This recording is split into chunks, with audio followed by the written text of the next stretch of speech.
Hey friends, welcome back to Gyanpeeth. Huh?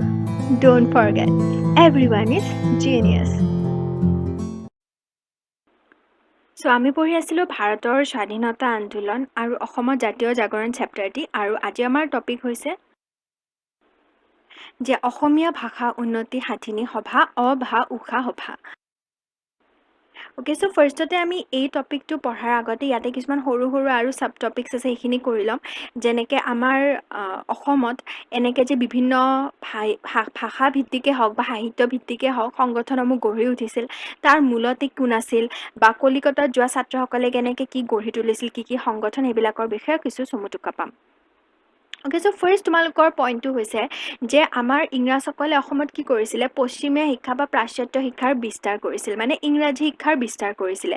গতিকে এই ইংৰাজী শিক্ষাৰ বিস্তাৰে আমাৰ অসমৰ মানুহৰ ওপৰত বহুতো প্ৰভাৱ পেলাইছিল। তাৰে মেইন দুটা প্ৰভাৱ তোমালোকক মই আগৰ ভিডিঅ'ত কৈছিলোঁ যে আমাৰ যি পৰম্পৰাগত ভাষা, এই পৰম্পৰাসমূহক তেওঁলোকে এক সমালোচনাত্মক দৃষ্টিভংগীৰে চালি জাৰি চাবলৈ অনুপ্ৰেৰণা যোগাইছিল, আৰু আনফালে দ্বিতীয়তে কৈছিলোঁ যে শেষৰ ফালে ভাৰতবৰ্ষত এক জাতীয় চেতনা জাগ্ৰত হোৱাটো অৰিহণা যোগাইছিল 19 শতিকাৰ মেইনলি শেষৰ পিনে।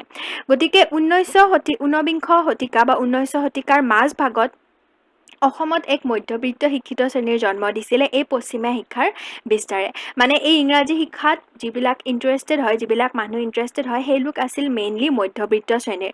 মধ্যবিত্ত মানে কি, যেনেকৈ আমি তোমালোকে গম পোৱাই চাগে দুখীয়াসকল মেইনলি পঢ়াৰ প্ৰতি ইমান আগ্ৰহী নহয়, কাৰণ তেওঁলোকৰ সুবিধা পাতি তেনেকৈ নাথাকে, বা ধনী লোকসকলো তেওঁলোকৰ ইমানে সুবিধা থাকে যে তেওঁলোকে পঢ়াৰ প্ৰতি ইমান এটা তেওঁলোকৰ এটা মানে গুৰুত্ব নাথাকে। কাৰণ দেখিবাই চাগে তোমালোকে যিবোৰ ডাঙৰ ডাঙৰ মানুহৰ ল'ৰা ছোৱালী, সেইবোৰে কি কৰে, নিজৰ মাক দেউতাকৰ ওপৰতে চলিব বা পইচাৰ ওপৰতে আগৰ পৰা মানে সকলো সুবিধা সৰুৰ পৰা পাই আছোঁ, সিহঁতে ইমান এটা পঢ়াত গুৰুত্ব নিদিয়ে। আৰু বহুতে শুনি চাই চাগে যে বেছি পইচা পালে মানে বেছি সুবিধা পালে তোমালোকৰ কি হয়, ধ্বংসৰ পথত যোৱা যায়। যেনেকৈ সৰুৰ পৰাই মোবাইলৰ লগত লাগি থাকিলে ধ্বংসৰ পথত যোৱা যায়। চ' সেই সময়তো তেনেকৈ মধ্যবিত্ত লোকসকলেহে বেছিকৈ শিক্ষাৰ প্ৰতি আগ্ৰহী আছিলে। আৰু ইংৰাজসকলে যেতিয়া এই শিক্ষাৰ বিস্তাৰ কৰিলে, মুঠতে শিক্ষা বেলেগ বেলেগ মাধ্যমত হ'ব পাৰে, ইংৰাজী মাধ্যমত হওক, অসমীয়া মাধ্যমত হওক, আমি ল'ব লাগে কি শিক্ষাৰ আমি মেইন যিটো মূল ভাৱ, শিক্ষাৰ যি মেইন কথা, সেইসমূহে আমি ল'ব লাগে। আমি যদি ফিজিক্সৰ এটা ফৰ্মুলা ইংৰাজীত কৰোঁ বা আছামিছত কৰোঁ বা হিন্দীতে কৰোঁ, কিন্তু ফৰ্মুলাটোতো একেই হ'ব, বুজি পাইছা? চ' সেইটোৱে কৈছে যে মধ্যবিত্ত এক শিক্ষিত শ্ৰেণীৰ জন্ম দিছিলে ইংৰাজৰ এই শিক্ষাৰ বিস্তাৰে। সেই সময়ত মধ্যবিত্ত শ্ৰেণীৰ লোকসকলে এই শিক্ষা প্ৰতি আগ্ৰহী আছিলে, আৰু তেওঁলোকে মানে গোটেই অসমত মানে বেছিভাগ মানুহৰ ক্ষেত্ৰত হাই ক্লাছ বা ল' ক্লাছৰ মানুহতকৈ মধ্যবিত্ত লোকসকলেহে এই শিক্ষা বেছিকৈ গ্ৰহণ কৰিছিল। আৰু সেইকাৰণে 1857 চনত গুণাভিৰাম বৰুৱা আৰু আনন্দৰাম ঢেকিয়াল ফুকনৰ নেতৃত্বত জ্ঞান প্ৰদায়িনী সভাৰ জন্ম হৈছিল। এইটো তোমালোকে কাৰেকশ্যন কৰি ল'বা, ইয়াতে মই আনন্দৰাম ঢেকিয়াল ফুকনৰ নামটো উঠা নাই। অ'কে, চ' 1857 চনত আনন্দৰাম ঢেকিয়াল ফুকন আৰু গুণাভিৰাম বৰুৱা এই দুয়োজনৰ প্ৰচেষ্টাত বা উদ্যোগত প্ৰথমখন সভা প্ৰতিষ্ঠা হৈছিলে 1857 চনত, যাক আমি জ্ঞান প্ৰদায়িনী সভা বুলি কওঁ। কিন্তু তোমালোকক যদি সোধে যে আমাৰ প্ৰথমখন তোমাৰ ভাষা ভিত্তিক বা প্ৰথমখন এনেকুৱা সাহিত্য ভিত্তিক অনুষ্ঠান বা সভা কি, সেইটো বা সংগঠন কি, তোমালোকে সেইটো কিন্তু জ্ঞান প্ৰদায়িনী সভা লিখিব নোৱাৰা। যদিও প্ৰথমতে জ্ঞান প্ৰদায়িনী সভাই একদম প্ৰথমটো হয়, তথাপি তোমালোকে জ্ঞান প্ৰদায়িনী সভা লিখিব নোৱাৰা, কাৰণ এই সভাখন বেছি দিনলৈকে চলা নাছিলে। সেইটো এটা পইণ্ট নহয়, জাষ্ট মানে এইখন সভা ইমানো মানে বিস্তৃত নাছিলে, ইমান ডাঙৰ নাছিলে। গতিকে এইটো সংগঠন জাষ্ট আমি ইয়াক এনে মনত ৰাখি থোৱা তোমালোকে, কিন্তু প্ৰথমটো সভা বা প্ৰথমখন সংগঠন বুলি আহিলে তোমালোকে পাবা এতিয়া নেক্সট শ্লাইডত কি হয়।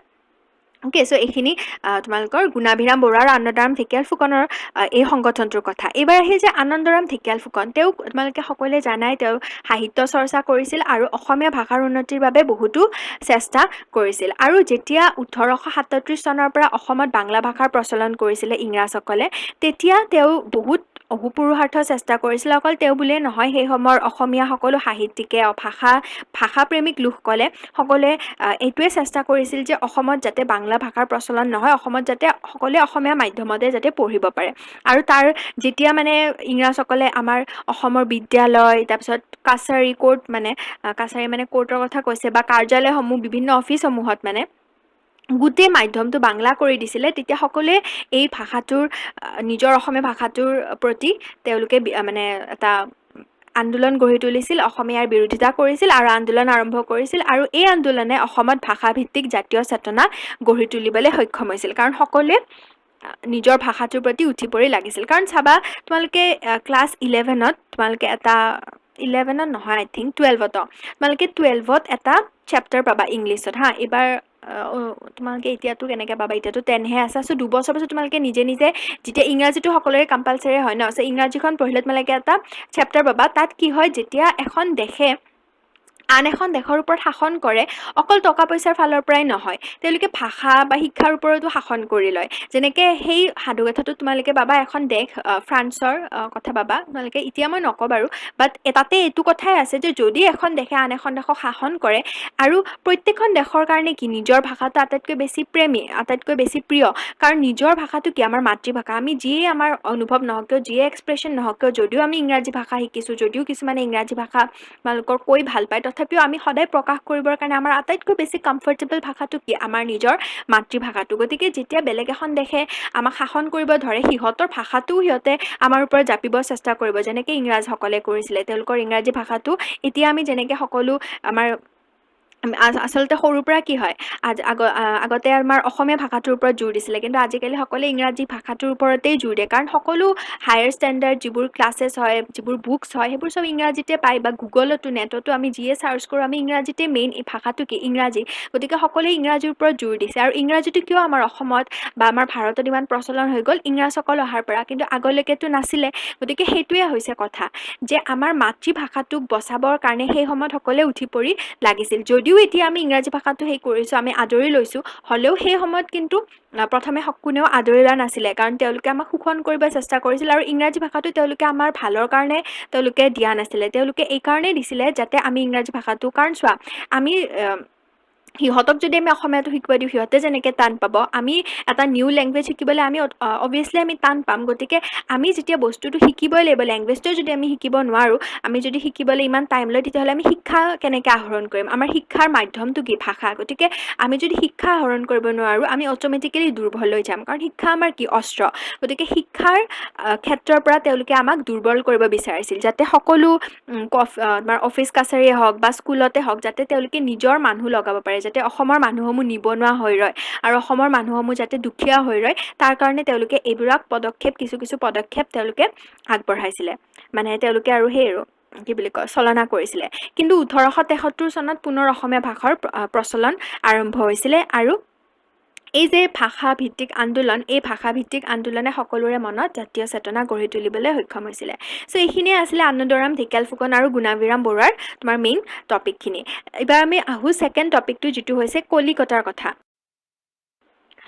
আৰু সেই সময়ত আছিলে তোমালোকৰ জানাই যে তোমালোকে যিয়ে অসমীয়া সাহিত্যিক নচোৱা কিয়, সকলোৱে কলিকতাত পঢ়িব যোৱা বা কলিকতাত তেওঁলোকে হায়াৰ ডিগ্ৰী ল'বলৈ যোৱা সেইবোৰ পোৱা। গতিকে কলিকতাত কিয় গৈছিলে? কাৰণ আমাৰ অসমত সেই সময়ত তেনেকুৱা ইমান হায়াৰ ষ্টাডিজৰ কাৰণে সেনেকুৱা কলেজ বা সেনেকুৱা ইউনিভাৰ্চিটিজ নাছিলে। গতিকে সকলোৱে কলিকতাত পঢ়িব গৈছিলে আৰু কলিকতাৰ মানে উচ্চ শিক্ষাৰ বাবে গৈছিলে। আৰু তাত ছাত্ৰসকলে লগ হৈ পিনে, যিহেতু সকলো প্ৰতিভাৱান সম্পন্ন ছাত্ৰই যাব কলিকতাত যোৱা মানে, গতিকে তেওঁলোকে একেলগ হৈ কিছুমান ভাষা সাহিত্য ভিত্তিক উন্নয়নৰ বাবে কিছুমান পদক্ষেপ গ্ৰহণ কৰিছিল। যেনেকৈ দেৱীচৰণ বৰুৱা আৰু গুণগোবিন্দ ফুকনে 1872 চনত অসমীয়া লিটাৰেৰী ছ'চাইটি গঠন কৰিছিল। আৰু এইটোকহে আমি প্ৰথম সংগঠন বুলি কওঁ। অ'কে, চ' তোমালোকক যদি সোধে যে আমাৰ অসমীয়া ভাষা সাহিত্য মানে ভিত্তিক বা আমাৰ অসমীয়া তোমাৰ মানে প্ৰথমটো সংগঠন, অসমীয়া জাতীয় জাগৰণৰ প্ৰথমটো সংগঠন কি আছিলে, সাহিত্যৰ ফালৰ পৰাই হওক বা ভাষাৰ ফালৰ পৰাই হওক, সেইটো তোমালোকে লিখিব লাগিব অসমীয়া লিটাৰেৰী ছ'চাইটি, যিটো গঠন হৈছিলে 1872 চনত। এনে গঠন মৰ্মে প্ৰথমটো জ্ঞান প্ৰদায়নী সভাই আছিলে, কিন্তু সেইটো জ্ঞান প্ৰদায়নী সভাটো ইমান বিস্তাৰিতভাৱে নহয়, ইমান ডাঙৰ অনুষ্ঠান নহয়, সেইকাৰণে আমি অসমীয়া লিটাৰেৰী ছ'চাইটিকহে প্ৰথমটো সংগঠন বুলি কওঁ। যেনেকৈ আমাৰ ভাৰতীয়ৰ মানে যি স্বাধীনতা আন্দোলন, সেই স্বাধীনতা আন্দোলনতো আগতে সৰু সুৰা বহুতো যুদ্ধ হৈ গৈছে, কিন্তু প্ৰথমটো যুদ্ধ বুলি ক'লে আমি যেনেকৈ মানে সক্ৰিয় যুদ্ধ বুলি ক'লে আমি অসহযোগ আন্দোলনক বুজোঁ, তাৰপিছত ভাৰত ত্যাগক বুজোঁ, আইন অমান্যক বুজোঁ, এইকেইটা আমাৰ মেইন যুদ্ধ। কিন্তু আৰু সৰু সুৰা বহুত যুদ্ধ হৈছে, কিন্তু সেইবিলাকক আমি তেনেকৈ ধৰা নাই, কাৰণ সেইবোৰ ইমান বিস্তৃতভাৱে হোৱা নাই। আৰু আমিতো সকলোখিনি পঢ়িব নোৱাৰোঁ, আমি মেইন ইম্পৰ্টেণ্টবোৰ পঢ়িব লাগিব, সেইকাৰণে সেইটো। আৰু এই অনুষ্ঠানটো 1885 চনলৈকেহে সক্ৰিয় হৈ আছিলে। চ' এই অনুষ্ঠানটোৰ উদ্দেশ্য কি আছিলে? সাহিত্য চৰ্চা, যাতে আমাৰ অসমীয়া ভাষাটোক সকলোৰে মাজত বিয়পাব পাৰে। আৰু তেওঁলোকে কি কৰিছিলে? তেওঁলোকে প্ৰথমটো তোমালোকে কাৰ্য মনত ৰাখিব লাগিব যে সেই সময়ত জগন্নাথ বৰুৱা, মানে এই সংগঠনৰে সদস্য জগন্নাথ বৰুৱা আৰু মাণিক চন্দ্ৰ বৰুৱাই এই ছ'চাইটিৰ তৰফৰ পৰা 1872 চনত সেই সময়ৰ যি অসমৰ ভাইচৰয় লৰ্ড নৰ্থব্ৰুকক এখন স্মাৰক পত্ৰ দাখিল কৰিছিল। আৰু এই স্মাৰক পত্ৰত তেওঁলোকে অসমৰ প্ৰাকৃতিক সম্পদৰ উন্নয়ন আৰু অসম আৰু বংগৰ মাজত ৰেল সংযোগ স্থাপনৰ বাবে যাৱতীয় পদক্ষেপ গ্ৰহণ কৰিবলৈ দাবী জনাইছিল। অ'কে, চ' কি কৰিছিল আৰু উদ্দেশ্য কি আছিল, এইখিনি কথা তোমালোকে মনত ৰাখিবা। অ'কে, চ' এই টপিকটো তোমালোকৰ দুটা ফাৰ্ষ্ট চাব টপিক কমপ্লিট হ'ল। এতিয়াহে আমি আহিম মানে মেইন টপিকটোলৈ, যিটো হৈছে অভা উষা সভা, অসমীয়া ভাষা উন্নতি সাধিনী সভা। অ'কে, চ' অভা উষা সভাৰ কেনেকৈ জন্ম হ'ল? ইতিমধ্যে তোমালোকে গম পাইছাই যে কি হৈছিলে। আমাৰ এই অসমীয়া লিটাৰেৰী ছ'চাইটি, লিটাৰেৰী মানে কি? লিটাৰেচাৰ।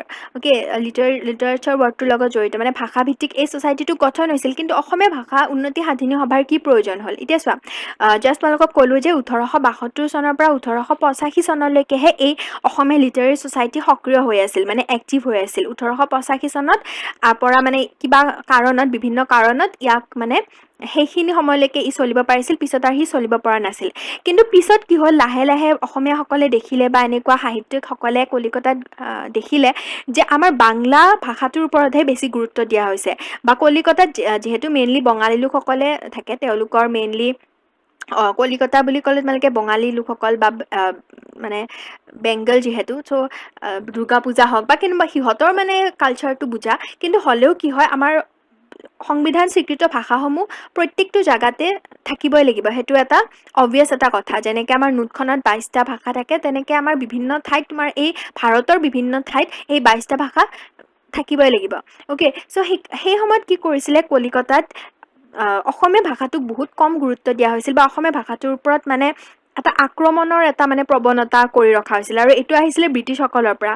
আৰু ব্ৰিটিছসকলৰ এই যিটো মনোভাৱ, অসমীয়া ভাষাটোক মানে নাইকিয়া কৰাৰ যি মনোভাৱ, বা বাংলাদেশ নহয় হা, কলিকতাত যি বাংলা ভাষাৰ ওপৰত যি চলা যি এনেকুৱা এটা অত্যাচাৰ, এই অত্যাচাৰক দূৰ কৰিবৰ কাৰণে সাহিত্যিকসকলে ভাবিলে যে আমি সকলোৱে আকৌ লগ হোৱাৰ প্ৰয়োজন আছে। কাৰণ এই যে 1885 যে অসমীয়া লিটাৰেৰী ছ'চাইটিটো যে তোমাৰ স্থগিত হৈ গ'ল, সেই সময়ৰ পিছত আকৌ একো সংগঠন গঢ়ি তোলা নাছিলে। গতিকে 1888 চনত কি কৰিলে, এই অসমীয়া ভাষা উন্নতি সাধিনী সভা গঠন কৰা হৈছিল। আৰু ইয়াৰ অন্তৰালত মেইন সদস্যসকল 5জন সদস্য মনত ৰাখিবা: লক্ষ্মীনাথ বেজবৰুৱা, হেমচন্দ্ৰ গোস্বামী, কনকলাল বৰুৱা, চন্দ্ৰকুমাৰ আগৰৱালা আৰু ৰমাকান্ত বৰকাকতি। এই 5জন সদস্যই মিলি এই অভা উষা সভাটো গঠন কৰিছিলে। আৰু ইয়াৰ উদ্দেশ্য কি আছিলে? এই সভাই অসমীয়াৰ মাজত একতা আৰু জাতীয়তাবাদৰ ভাৱ মানে গঢ়ি তুলিবলৈ সক্ষম হৈছিল। আৰু চোৱা, আমাৰ অসমীয়া ভাষা সাধিনী সভা, অসমীয়া ভাষা উন্নতি সাধিনী সভা মেইনলি কিহৰ ওপৰত বেছড হয়, কিহৰ ওপৰত ভিত্তি কৰি গঢ়ি উঠিছে? সাহিত্যৰ ভিত্তিত। মানে চোৱা, এই কবিসকলেতো তেওঁলোকে যুদ্ধ কৰিব যাব নোৱাৰে, সাহিত্যিকসকলে যুদ্ধ কৰিব যাব নোৱাৰে। তেওঁলোকৰ মেইন কাম কি? যাতে তেওঁলোকে নিজৰ কবিতা, নিজৰ সাহিত্য, নিজৰ লেখনিৰ মাজেৰে আমাৰ মনত কিবা এটা মানে জাগৰণ গঢ়ি তুলিব পাৰে, যাতে আমাৰ চকু মোকলাব পাৰে, বা ব্ৰিটিছসকলৰ বিৰুদ্ধে আমাক যুদ্ধ কৰিবলৈ যাতে আমাৰ জাতীয়তাবাদ এটা তেওঁলোকে গঢ়ি তুলিব পাৰে। গতিকে সেইটোৱে আছিল এই সভাখনৰ উদ্দেশ্য, যে আমাৰ মাজত যাতে সকলো অসমীয়াৰ মাজত যাতে জাতীয়তাবাদৰ ভাৱ গঢ়ি তুলিব পাৰে, যাতে অসমীয়া ভাষাটোক যাতে কোনেও ত্যাগ নকৰে, আৰু আমি যাতে বেছিকৈ পঢ়োঁ, আমি যাতে গ্ৰামাৰ বেছিকৈ পঢ়োঁ, আমাৰ অসমীয়া ব্যাকৰণ। কাৰণ সকলো ভাষাৰ মেইন কি? গুৰিয়াল কি? গ্ৰামাৰ, তাৰ ব্যাকৰণ। আমি যেনেকৈ ইংৰাজীৰ ব্যাকৰণ পঢ়ি পিনেহে আমি ইংৰাজী গোটেই মেইন সকলোবিলাক ষ্ট্ৰাকচাৰ জানো, তেনেকৈ অসমীয়াৰ তেওঁলোকে কি কৰিছিলে, প্ৰত্যেকখন বিদ্যালয়ত, পাঠশালাত পৰিশুদ্ধ আৰু উন্নতমানৰ ব্যাকৰণ প্ৰয়োগৰ বাবে পদক্ষেপ গ্ৰহণ কৰিছিল। আৰু তাৰ বাবে সেই সময়ত তেওঁলোকে হেমচন্দ্ৰ বৰুৱাৰ এখন তোমাৰ ডিক্সনাৰী প্ৰকাশ কৰিছিল, যিখন সকলোৰে ঘৰত আই থিংক আছে, 90% সকলোৰে এইখনে ডিক্সনাৰী থাকে অসমীয়াত। মোৰো এইখনেই আছে, যিখন হৈছে হেমকোষ, বহুত ফেমাছ। আৰু সেই সময়তে এইখন গঢ়ি তোলা হৈছিলে, যাতে অসমীয়া ভাষাটো সকলোৱে শিকিব পাৰে, অসমীয়া ভাষা যাতে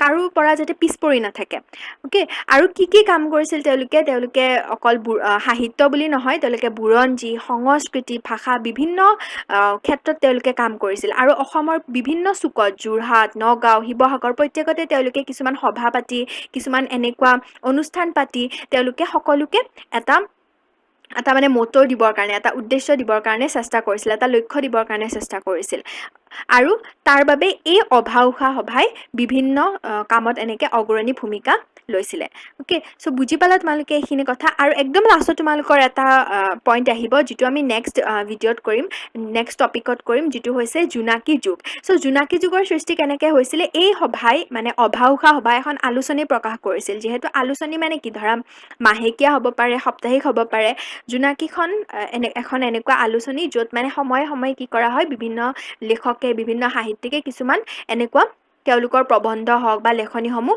প্ৰকাশ কৰিছিল আৰু এই প্ৰকাশিত লেখনিসমূহৰ যোগেদি সকলোৱে সেইবোৰ পঢ়ি পিনে সকলোৱে সেইবোৰ তোমাৰ প্ৰচাৰ কৰিছিল সকলোৰে মাজত যাতে সকলোৱে কিছুমান যিবোৰ কথা নাজানে ইংৰাজৰ বিৰুদ্ধে বা যিবোৰ কথা আমাৰ জাতীয়তাবাদৰ কাৰণে জৰুৰী স্বদেশ প্ৰেমৰ কাৰণে জৰুৰী আমাৰ দেশখন যে বেলেগৰ ওপৰত নিৰ্ভৰ হৈ আছে বেলেগে যে শাসন কৰি আছে সেই শাসনৰ পৰা যাতে আমি সকলোকে মুক্ত কৰিবলৈ আমি সকলোৱে যাতে উঠি পৰি লাগো সো সেই প্ৰত্যেকটো বস্তুৰ কাৰণে তেওঁলোকে অহোপুৰুষাৰ্থ চেষ্টা কৰিছিল আৰু এই জোনাকী আলোচনীখনৰ যোগেৰে আৰু এই জোনাকী আলোচনীখন যেতিয়াৰ পৰা প্ৰকাশিত হৈছিলে সেই সময়টোৰ পৰাই আমাৰ এটা যুগ আৰম্ভ হোৱা বুলি কওঁ যিটোক আমি কওঁ জোনাকী যুগ আৰু এই টপিকটো আমি নেক্সট ভিডিঅ'ত কৰিম সো তোমালোকে এইখিনি আই হোপ বুজি পালা এইখিনি তোমালোকক মই জাষ্ট এটা সামাৰি কৰি দিওঁ আমি কি পাইছোঁ ইয়াতে মেইনলি তিনিটা সাব টপিক পাইছোঁ প্ৰথমটো আছে যে পশ্চিমা শিক্ষাৰ বিস্তাৰৰ ফলত আনন্দৰাম ঢেকিয়াল ফুকন আৰু গুণাভিৰাম বৰুৱা বা মধ্যবিত্ত অন্য শিক্ষিত শ্ৰেণীৰ কি অনুষ্ঠানৰ জন্ম হৈছিলে বা সেই সময়ত যে বাংলা ভাষাৰ প্ৰচলন হৈছিলে সেইটো কথা পালোঁ দেন আমি পিছত পালোঁ যে কলিকতাত যোৱা